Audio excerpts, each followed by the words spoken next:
Hello dear students, welcome back to my YouTube channel. So dear students, আজি মই তোমালোকৰ লগত এটা নতুন ভিডিও লৈ আছো। ইয়াত আমি ডিসকাস কৰিম কোয়াড্ৰেটিক ইকুৱেচনৰ থাৰ্ড পাৰ্ট। প্ৰথম দুটা পাৰ্ট চাবৰ কাৰণে তোমালোকে ডেসক্ৰিপচনত যেটো প্লেলিষ্ট দিয়া আছে তাত গৈ চাব পাৰিবা, নহলে আই বটনত তোমালোকক মই দি দিম। ঠিক আছে?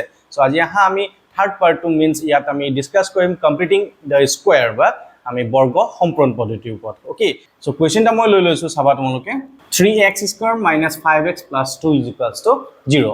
ইয়াক আমি কৰিম কেনেকে ইয়াত আমি মূলত আমি দুটা ফৰ্মুলা আমি মনত ৰাখিব লাগিব। ঠিক আছে, আমি যেটো স্কয়াৰ ফৰ্মুলা আছিল প্ৰথমটো কি আছিল a + b হোল স্কয়াৰ আৰু এটা আছিল a - b হোল স্কয়াৰ। ঠিক আছে, so a + b whole square formula আমাৰ কি আছিল a² + 2ab + b স্কয়াৰ আৰু এটো আছিল কি আমাৰ a² - 2ab + b স্কয়াৰ। মানে আমাক এইটো পাৰ্ট নহলে এইটো পাৰ্ট দিয়া থাকিব, এইটো পা এইটো বা এইটো পাৰ্টলে আমি আহিব ট্ৰাই কৰিম। ঠিক আছে, সো এতিয়া চাবা ইয়াত যেটো আমাৰ মিডল টাৰ্ম হয় মানে x থকা টাৰ্ম তাৰ আগত কি সাইন আছে, ইয়াত মাইনাস আছে হয় না। সো মাইনাস থাকে আমি কি কৰিম সেকেন্ড টাইপ যেটো আছে সেকেন্ড টাইপটোৰ পৰা আমি কৰিব পাৰিম। সো ইয়াক অকমান বনাম। ঠিক আছে, তাৰ আগত আমি চাম যেটো x² কোএফিচিয়েন্ট আছে 3 আছে। আইদাৰ আমাৰ দুটা ওয়ে আছে, যদি আমি গুটেইখিনি 3 ৰে মাল্টিপ্লাই কৰি দিও হেটো এটা অপচন হ'ব পাৰে, আৰু নহলে 3 ৰে গুটেইখিনি ডিভাইড কৰি দিও। মানে আমি যেটো আমাৰ এই x² টার্ম আছে মানে a²। ঠিক আছে, এই স্কয়ার মানে পারফেক্ট স্কয়ারলে আমি লৈ যাব লাগিব। ঠিক আছে, সো মই এটা কাম কৰো এইখিনি গুটেইখিনি কি কৰিম 3 ৰে ডিভাইড কৰি দিম। মানে এবাৰ লিখি দিছো 3x² / 3 - 5/3x + 2/3 = 0। ঠিক আছে, গুটেইখিনি 3 ৰে আমি ডিভাইড কৰি দিলো। ডিভাইড কৰাৰ পিছত কি হ'ব আমাৰ 3 কেনসেল গুচি যাব, ইয়াত থাকি যাব x² মাইনাস এটো হৈ যাব 5/3x + 2/3 = 0। বুঝি পালা? সো এতিয়া আমি কি কৰিম যেটো ফাৰ্স্ট পাৰ্ট আছে এটো আমাৰ x² টু হোল স্কয়াৰ হৈ আছে। সো আমাৰ ফৰ্মুলা মতে কি আছিল 2ab a² এটা x² আছে আৰু -2ab আছে। সো ফর্মুলা মতে আমি 2 এটা দিব লাগিব। ঠিক আছে, 2 এটা দিয়াৰ পিছত আমাৰ a জায়গাত কি আছে x আছে। সো এই x টো হৈ গল, বাট 2 টো এক্সট্ৰা টাইম হৈ গল। আমাৰ হ'ব লাগিছিল কি 5/3 হে। তো 5/3 জায়গাত আমি এটা কাম কৰো 5/6 কৰি দিম। মানে এই 2 ৰে ইয়াক 3 মাল্টিপ্লাই যদি কৰি দিও 2 3 জাৰ কিমান 6 হয়। বা উল্টাকে যদি চাবলে যাও আমি 2 ৰে 6 ক ক্যান্সেল কৰিলে কি হ'ব 3 হ'ব না। এটা যদি ক্যান্সেল কৰো কি হৈ যাব 3 হৈ যাব হয়নে। সো তেনেকৈ আমি চিন্তা কৰিব পাৰিম। ওকে, সো আমি এটো 6 হ'ব, এটো 2 হৈ গল। তো আলটিমেটলি কি হল a জায়গাত আমাৰ x টো অলৰেডি আছিল আৰু b জায়গাত কি হল 5/6। সো ফর্মুলাতে আমাক কি লাগে b² লাগে। সো ইয়াত লিখি দিম +5/6 হোল স্কয়ার। তো এতিয়া চাবা তোমালোকে এই যে আমি এই সেকেন্ড টার্মটো বাৰু মিলাই ললো, এই থার্ড যেটো আমি টার্ম পালো 5/6 হোল স্কয়ার, এটা আগত আছে জানো নাই নহয়। সো ইয়াক কি কৰিম আমি এটো ইকুয়ালিটি মেইনটেইন কৰিবৰ কাৰণে কি কৰিম 5/6 হোল স্কয়াৰটো আমি মাইনাস কৰি দিম। ওকে, তাৰ পিছত আমি কি কৰিম এই যে +2/3 থাকি গল তাকো লিখি দিয়া হল। এতিয়া কি কৰিম আমি এইখিনি পৰা চোৱা এইখিনি পৰা এইখিনিলৈকে a² - 2ab + b² এটা ফর্মুলা আছে। সো মানে কি a - b whole square. So x - 5/6 whole square. ঠিক আছে, এনেকে লিখি দিলো। বাকি এইখিনি অকমান ক্যালকুলেশন কৰি চাও এটো কি আছে মাইনাস এটো 5² কৰিলে কিমান হৈ যাব 25 আৰু 6² কৰিলে কিমান হ'ব 36। এটো +2/3 = 0। ঠিক আছে, এতিয়া আমি কি কৰিম এই দুটা পাৰ্ট আমি যেখিনি নাম্বাৰ আছে আমি ৰাইট সাইডে লৈ যাবলৈ ট্ৰাই কৰিম। ঠিক আছে, সো এটা কি কৰিম x - 5/6 হোল স্কয়ার ইকুয়াল এটো মাইনাস আছে ইফালে গলে প্লাস হৈ যাব 25/36 এটো প্লাস আছে ইফালে লৈ গলে -2/3। ঠিক আছে, সো এটো জেনেকে আছে তেনেকে থাকক x - 5/6 হোল স্কয়ার ইকুয়াল এটা এলসিএম লম 36 আৰু 3 এলসিএম কিমান হ'ব 3 36 হৰণ যায় হয়নে। সো আমি কি হ'ব ইয়াৰ এলসিএম 36 হ'ব। ওকে, সো 36 এ 36 ডিভাইড কৰিলে 1 হ'ব, 1 * 25 কৰিলে কিমান হ'ব 25 হয়নে।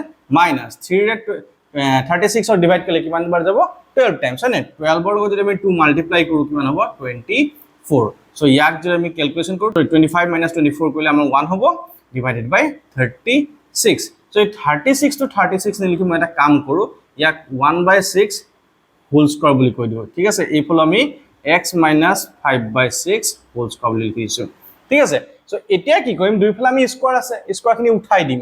এই স্কয়াৰখিনি উঠাও বুলিতো উঠাই দিব নোৱাৰিম, কিবা এটা চেঞ্জেস আহি যাব। সো ইয়াত যদি স্কয়াৰটো উঠাই দিম কি হ'ব ব্ৰেকেটটো নিদো এতিয়া মই x - 5/6 ইকুয়াল তো এইফালে আমাৰ আহি যাব প্লাস মাইনাস। ঠিক আছে, কাৰণ আমি প্লাস যদি 1/6 স্কয়াৰ কৰো তেতিয়া আমি এটো পাম বা মাইনাস স্কয়াৰ কৰিলে আমি হেতু পাম সো আমি যেতিয়া আমি স্কয়াৰ ৰুট তুলিয়াম তেতিয়া আমি এই প্লাস মাইনাস 6 প্লাস মাইনাস তো আমি দিবলে ট্রাই কৰিম ঠিক আছে দিবই লাগিব আমি নহলে ভুল হৈ যাব ওকে সো এতিয়া কি হৈ গল আমাৰ x minus 5/6 equals to plus minus 1/6 so এটা আমি দুটা পালো হয় না এবাৰ প্লাস পালো এবাৰ মাইনাস পালো সো কি হ'ব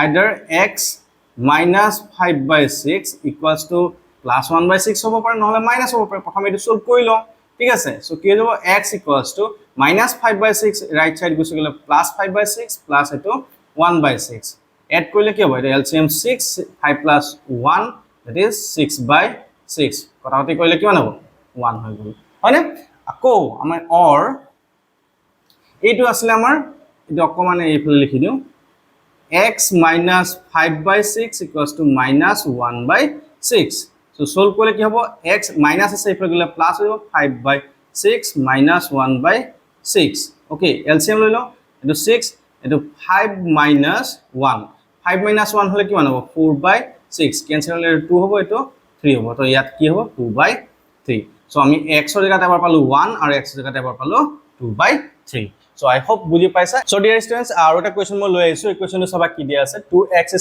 + x - 4 = 0 তো ইয়াক আমি সলভ কৰিম আগৰ যেটো মেথডে আমি কৰিছিল কমপ্লিটিং দা স্কয়াৰ সেই মেথডে সলভ কৰিম সো প্ৰথমতে আমি কিম 2 ৰে গুটেখিনি ডিভাইড কৰিম 2 ৰে ডিভাইড কৰিলে কি হ'ব এটো মই অকমান ডাইৰেক্ট কৈছো 2 ৰে 2 কেনসেল যাব মিন্স থাকি যাব ইয়াত x² ঠিক আছে ইয়াত থাকিব প্লাস 1/2x minus 4 যদি আমি 2 ৰে ডিভাইড কৰো কিমান হ'ব 2 থাকি যাব ঠিক আছে সো অকমান শর্টকাট কৰিব আমি পাৰিম তো এতিয়া আমি চাবা এটো প্লাস আসলে মই অলপ আগতে তোমালোকক ফৰ্মুলাটো দিছিলো ইয়াত প্লাস থাকিলে কোনটো লম a² + 2ab + b² that is equals to a + b whole square ঠিক আছে প্লাস থাকিলে প্লাস তো ইউজ কৰিম মাইনাস থাকিলে মাইনাস তো ইউজ কৰিম ঠিক আছে সো ইয়াত কি হৈ যাব a² জায়গাত আমি x² ধুনিয়াকে হৈ গৈছে + 2 ফৰ্মুলা মতে 2 এটা লাগিব সো 2 টো লগাই দিলো ঠিক আছে ইয়াত x টো আছে a জায়গাত দিলু কিন্তু ইয়াত হ'ব লাগিছিল কিমান 1/2 সো মিলি থকা নাই সো কি হয় উপৰ যেটো নিউমাৰেটৰ আছে আমি চেঞ্জ কৰিব নালাগে যেটো ডিনোমিনেটৰ বা হৰ আছে হৰটো আমি চেঞ্জ কৰিম শর্টকাটটো মই কৈছো 2 2 * 4 ঠিক আছে এনেকৈ তোমাকে দি দিব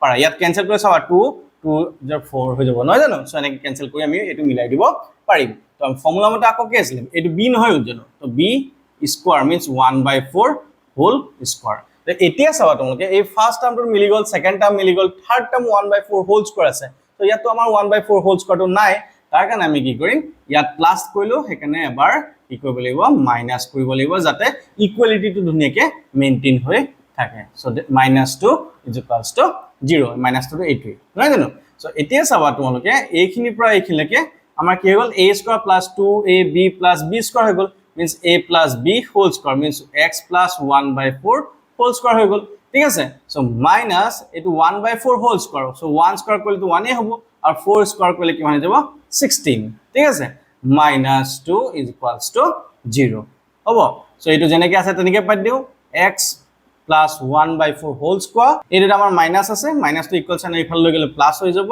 মিন্স এটো 1/16 + 2 ঠিক আছে ইয়াক এলসিএম ললে কিমান হ'ব 16 ঠিক আছে এটো 1 + 16 2 = 32 সো এটো হৈ যাব আমাৰ 33/16 হয় না সো ইফালে তো এটো থাকিবই আমাৰ x + 1/4 হোল স্কয়ার হয় না সো এতিয়া চাবা আমি এই স্কয়ারটো উঠাই দিবলৈ ট্রাই কৰিম মিন্স স্কয়াৰ ৰুট উলিয়াম তো x + 1/4 হোল স্কয়াৰটো উঠি যাব স্কয়াৰ ৰুট উলিয়ালে ইফালে আমি প্লাস মাইনাস √33/16 বুজি পালা সো এতিয়া চাবা এটো প্লাস মাইনাস √33 তো আমাৰ স্কয়াৰ ৰুট নাই সো আমি √33 তো আমি এনেকৈ লিখি থৈ দিম ঠিক আছে বাট 16 এর স্কয়ার রুট আছে কি আছিল 4 আছিল হয় না সো আমি সিম্পলি ইয়াত কি দিম 4 স্কয়ার রুট অফ 16 ইজ 4 হল সো আগৰটো নিচিনাকে চাবা x + 1/4 = ±√33/4 আছে সো এবাৰ কি কৰিম প্লাস লম এবাৰ মাইনাস লম সো দুইটা আমি কৰি চাম either x + 1/4 equal প্লাস এবাৰ লম 33/√2 কমপ্লিট দিবা ডিভাইডেড বাই 4 ঠিক আছে so that's imply x equals to the plus আছে ইফালে গলে মাইনাস হৈ যাব -1/4 plus √33/4 এলসিএম যদি লৈ লও কি হ'ব 4 হ'ব ইয়াত -1 plus √33/4 এটো আমাৰ কিমানত থাকিব ইমানতে ঠিক আছে ইয়াক আৰু আমি একো কৰিব নালাগে বা আমি কৰিব নোৱাৰো আৰু বুজি পালা So next আমি যেটো মাইনাস আছে মাইনাস হলে কি হবে or x plus 1 by 4 equals to minus root 33 by 4. Okay, so এটা কি কইম x এই plus 1 by 4 আছে রাইট সাইডে গুছি গলে কি দেব minus 1 by 4 minus এটা আমার কি root 33 by 4 হলে so ইয়াত আমি এলসিএম ললে কি দেব 4 হবো ইফালে এটা থাকিব -1 এটা minus root 33 so x এর ভ্যালু আমি এবাৰ পালো -1 plus root 33 by 4 আৰু সেকেন্ড কন্ডিশন আমি x টু কি পাই গলো -1 minus root 33 by 4 এনেকে আমি কোয়াড্রেটিক ইকুয়েশনটাৰ ফ্যাক্টৰাইজেশন মেথডৰ হলনিও আমি কমপ্লিটিং স্কয়াৰ মেথডত আমি কৰি দিব পাৰিম